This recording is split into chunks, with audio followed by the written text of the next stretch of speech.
State ডিপার্টমেন্টের round table কনফারেন্সে জয়ের দুর্নীতি, টাকা পাচার প্রসঙ্গ, জাতীয় নিরাপত্তা হুমকি বিবেচনায় দুর্নীতির বিরুদ্ধে পদক্ষেপ নেবে যুক্তরাষ্ট্র।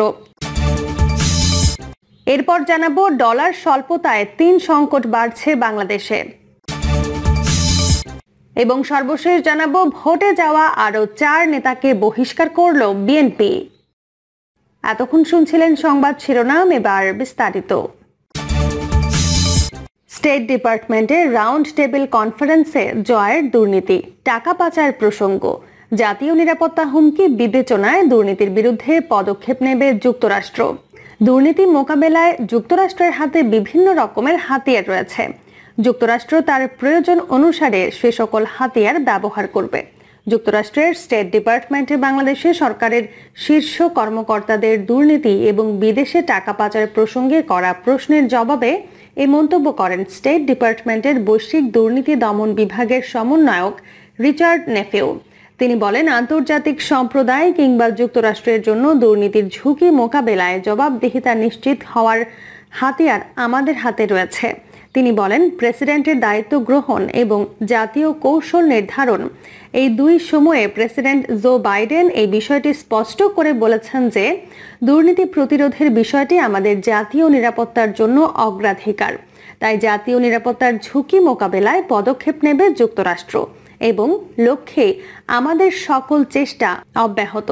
গোল টেবিলে যোগ দেয়া বাংলাদেশি সাংবাদিক মুশফিকুল ফজল আনসারি জানতে চান, সম্প্রতি আপনি বাংলাদেশ সফর করেছেন। দুর্নীতি যেমন একটি বড় চ্যালেঞ্জ, তেমনি বাংলাদেশের গণতন্ত্র চ্যালেঞ্জের মুখোমুখি। বর্তমান সরকার ১.৫ দশকেরও বেশি সময় ধরে ক্ষমতায় রয়েছে।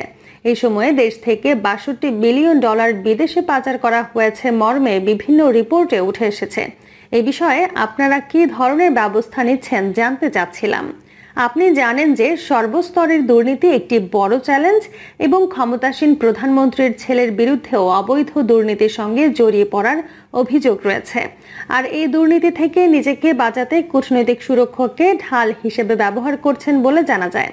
সরকারের শীর্ষ পর্যায় থেকে যখন কেউ দুর্নীতিতে জড়িয়ে পড়ে তখন কূটনৈতিক সুরক্ষাকে ঢাল হিসেবে ব্যবহার করে। সেক্ষেত্রে আপনারা কিভাবে পদক্ষেপ নেন? আপনি কি ধরনের পদক্ষেপ নিতে চাচ্ছেন সে ব্যাপারে কি আমাদের কোনো ধারণা দেবেন? সম্প্রতি বাংলাদেশের ক্ষমতাসীন প্রধানমন্ত্রী ওয়াশিংটন সফরকালে বলেছেন, যুক্তরাষ্ট্র যদি কোনো অভিযোগের ভিত্তিতে পদক্ষেপ নেয় কিংবা তার ছেলের সম্পত্তি বাজেয়াপ্ত করে তাহলে তাদের অন্য দেশে যাবার সুযোগ উন্মুক্ত রয়েছে। এ বিষয়ে আপনার মন্তব্য কি? জবাবে নেফিউ বলেন, এটার জবাবে অনেক কথাই বলতে হয়। প্রতিটি দেশ দুর্নীতির চ্যালেঞ্জ মোকাবেলা করছে। দুর্নীতির সুনির্দিষ্ট কি চ্যালেঞ্জ রয়েছে সেটা মোকাবেলায় সংশ্লিষ্ট দেশের সরকারকে আমরা সহায়তা দিয়ে থাকি। আপনি বিদেশে টাকা পাচার নিয়ে প্রশ্ন উত্থাপন করেছেন। বিশ্বের বিভিন্ন দেশকে আমরা যেভাবে সহযোগিতা প্রদান করি তার কিছু হলো এরকম: আর্থিক স্বচ্ছতার বিষয়টি শক্তিশালী করা, আইন মেনে চিন্তা ও কাজের মাধ্যমে দুইভাবেই সহযোগিতা করা হয় এবং তদন্ত ও একই জাতীয় কাজের সময় কারিগরি সহায়তা প্রদান করা। তিনি বলেন, বাংলাদেশ সহ বিশ্বের অন্যান্য দেশ দুর্নীতি সুনির্দিষ্ট যেসব চ্যালেঞ্জের মুখোমুখি তা মোকাবেলায় আমরা কিভাবে সহযোগিতা করতে পারি তা নিয়ে তাদের সঙ্গে যুক্তরাষ্ট্রের আলোচনা হয়। দেশগুলোর সঙ্গে আমাদের সক্রিয় দ্বিপাক্ষিক সম্পর্ক রয়েছে।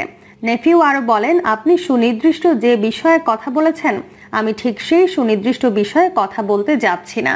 আমি যেটা বলবো তা হলো দুর্নীতি মোকাবেলা করার জন্য যুক্তরাষ্ট্রের হাতে বিভিন্ন রকমের হাতিয়ার রয়েছে। আমরা যেটা অগ্রাধিকার দিতে পছন্দ করি সেটা হলো দুর্নীতি প্রতিরোধে সংশ্লিষ্ট দেশের সরকারের সঙ্গে ঘনিষ্ঠভাবে কাজ করা, তদন্ত এবং এই জাতীয় বিষয়গুলোতে তাদেরকে সহযোগিতা করা। যখন প্রয়োজন হবে তখন আমরা সেই হাতিয়ার ব্যবহার করব।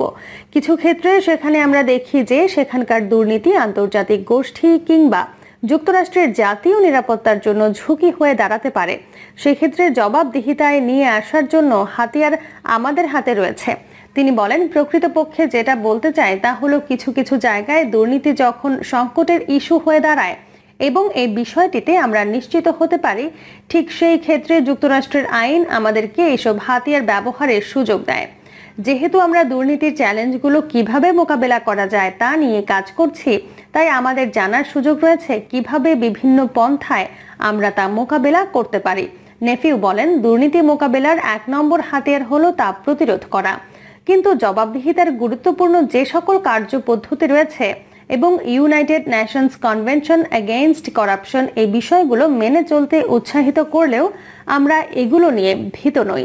দায়িত্ব নেবার সময় এবং জাতীয় কৌশল নির্ধারণ এই দুই সময়ে প্রেসিডেন্ট এই বিষয়টি স্পষ্ট করে বলেছেন যে দুর্নীতি প্রতিরোধের বিষয়টি আমরা জাতীয় নিরাপত্তার জন্য অগ্রাধিকার। আমরা মনে করি আমাদের হাতে যতগুলো হাতিয়ার রয়েছে সেগুলো সঠিক ব্যবহারের মাধ্যমে আমরা এই নীতিকে বাস্তবায়ন করতে পারবো। আমরা এভাবেই কাজ করে যাব। সম্পূরক এক প্রশ্নে এই প্রতিবেদক জানতে চান, আমি স্পষ্ট করেই বলি, প্রধানমন্ত্রী শেখ হাসিনা বলেছেন যে যুক্তরাষ্ট্র যদি তার ছেলের সম্পদ বাজেয়াপ্ত করবে। এটা তিনি সুনির্দিষ্টভাবে বলেছেন। তার ছেলের সম্পদ বাজেয়াপ্ত করা কিংবা এই ধরনের কোনো পদক্ষেপ নেয়ার বিষয়টি কি আপনি খোলাসা করতে চান? জবাবে নেফিউ বলেন, এই বিষয়ে সুনির্দিষ্ট আমার বলার সুযোগ নেই। নেফিউ যুক্তরাষ্ট্রের কূটনীতি এবং বৈদেশিক সহায়তায় দুর্নীতি মোকাবেলায় কাজ করে থাকেন। পররাষ্ট্রমন্ত্রী অ্যান্টনি ব্লিংকেন তাকে স্টেট ডিপার্টমেন্টের গ্লোবাল অ্যান্টি করাপশন কোঅর্ডিনেটর হিসেবে যুক্ত করেন। রিচার্ড নেফিউ সরাসরি পররাষ্ট্রমন্ত্রীকে রিপোর্ট করেন। পররাষ্ট্র দপ্তরে যোগ দেওয়ার আগে কলাম্বিয়া বিশ্ববিদ্যালয়ে বৈশ্বিক জ্বালানি নীতি বিষয়ক সেন্টারে জ্যেষ্ঠ গবেষক হিসেবে কাজ করেন রিচার্ড নেফিউ। তার আগে ইরানে যুক্তরাষ্ট্রের উপবিশেষ দূত, পররাষ্ট্র দপ্তরের নিষেধাজ্ঞা নীতি বিষয়ক প্রধান উপসমন্বয়ক এবং জাতীয় নিরাপত্তায় ইরান বিষয়ক পরিচালকের দায়িত্ব পালন করেন তিনি। ডলার স্বল্পতায় ৩ সংকট বাড়ছে বাংলাদেশে। বাংলাদেশের বৈদেশিক মুদ্রার রিজার্ভ এখন সংকটাপন্ন অবস্থায় ২০ বিলিয়ন ডলারের নিচে। ডলার সংকটের কারণে অনেকগুলো বিষয় সংকট আসছে। ডলার যে বাড়বে সে বিষয়েও কোনো আশার আলো দেখা যাচ্ছে না। বৈদেশিক মুদ্রার রিজার্ভের উপরে এ কারণ ঋণ পরিশোধের চাপ বাড়ছে আমদানি ব্যয় মেটানোর। আর অন্যদিকে বৈদেশিক মুদ্রা আসার পথগুলোতেও এখন স্বস্তির খবর দেখা যাচ্ছে না। বৈদেশিক মুদ্রা আয়ের ক্ষেত্রে বাংলাদেশের দুটি প্রধান ক্ষেত্র রয়েছে। একটি হলো অভিবাসী শ্রমিকদের রেমিটেন্স পাঠানো, আর দ্বিতীয়টি হলো রপ্তানি আয়। রপ্তানি আয়েও তেমন স্বস্তি নেই। তার চেয়েও বড় কথা হলো রপ্তানি আয়ের ক্ষেত্রে বাস্তবতার সাথে প্রকৃত আয়ের মিল নেই।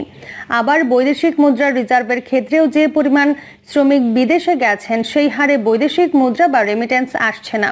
ফলে বাংলাদেশে ডলার স্বল্পতার সৃষ্টি হয়েছে বেশ কিছুদিন ধরে। আর এই স্বল্পতার কারণে এখন কিছু কিছু সংকট দানা বেঁধে উঠেছে, প্রবল আকার ধারণ করেছে। যে সমস্ত সংকটগুলো বৈদেশিক মুদ্রা বা রিজার্ভ স্বল্পতার কারণে দেখা দিচ্ছে এবং সামনের দিনগুলোতে আরো বড় আকারে দেখা দেবে বলে ধারণা করা হচ্ছে, তার মধ্যে রয়েছে এক, রপ্তানি পণ্যের কাঁচামাল আমদানি। বাংলাদেশের রপ্তানির প্রধান খাত হলো গার্মেন্টস, আর এই গার্মেন্টস উৎপাদনের ক্ষেত্রে কাঁচামাল আমদানি নির্ভর। বেশিরভাগ কাঁচামাল বিদেশ থেকে আমদানি করতে হয়। ডলার সংকটের কারণে এই আমদানির ওপর এক ধরনের চাপ সৃষ্টি হয়েছে। আমদানির জন্য এলসি খুলতে গিয়ে ব্যবসায়ীরা নানা রকম জটিলতার মধ্যে পড়ছেন বলে অভিযোগ পাওয়া যাচ্ছে।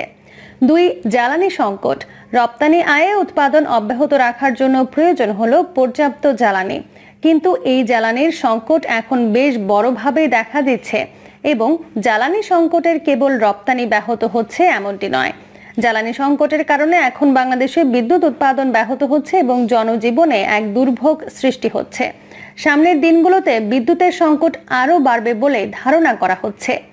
৩, বাজার অস্থিতিশীলতা। ডলার স্বল্পতার কারণে নিত্য প্রয়োজনীয় আমদানি পণ্য ব্যাহত হচ্ছে এবং এর ফলে বাজারে স্থিতিশীলতা রাখা দুরূহ হয়ে পড়ছে। বাজার ব্যবস্থাপনার ওপর এক ধরনের নিয়ন্ত্রণ প্রতিষ্ঠার চেষ্টা করে সরকার ব্যর্থ হচ্ছে, কারণ যেভাবে পণ্য আমদানি হওয়া উচিত ছিল সেভাবে পণ্য আমদানি হচ্ছে না।